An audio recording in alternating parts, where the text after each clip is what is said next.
ఆస్ట్రేలియాతో జరిగిన మొదటి వన్డేలో భారత్ ఘోర పరాజయం పాలైంది. 7 వికెట్ల తేడాతో ఆతిథ్య జట్టు చేతిలో ఓడిపోయింది.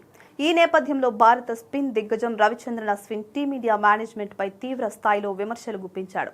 పర్త్ వన్డేలో భారత జట్టు కూర్పు సరిగ్గా లేదని, బ్యాటింగ్ డెప్త్ కోసం బౌలింగ్ విభాగాన్ని నీరుగార్చారని ఆగ్రహం వ్యక్తం చేశారు. స్పిన్నర్ కుల్దీప్ యాదవ్ విషయంలో మేనేజ్మెంట్ తీరును అశ్విన్ తప్పుబట్టాడు.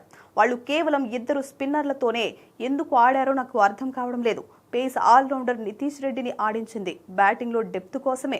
అప్పటికే జట్టులో బ్యాటింగ్ చేయగల స్పిన్ ఆల్రౌండర్లు సుందర్, అక్షర్ ఉన్న నితీష్ ను వారికి జత చేశారు. అయితే టీమిండియా మేనేజ్మెంట్ అసలు బౌలింగ్ పై ఎందుకు దృష్టి పెట్టడం లేదు అని అశ్విన్ ప్రశ్నించారు. ఇలాంటి పెద్ద మైదానాల్లో కాకపోతే కుల్దీప్ యాదవ్ ఇంకెక్కడ స్వేచ్ఛగా బౌలింగ్ చేయగలడు?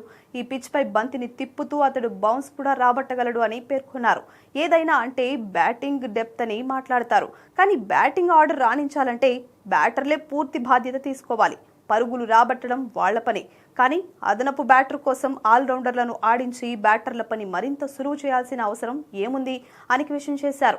ఇందుకోసం జట్టులో ఉన్న అత్యుత్తమ బౌలర్లను పక్కన పెట్టడం ఎంతవరకు సమంజసమని భారత జట్టు మేనేజ్మెంట్ ను రవిచంద్రన్ అశ్విన్ ప్రశ్నించాడు.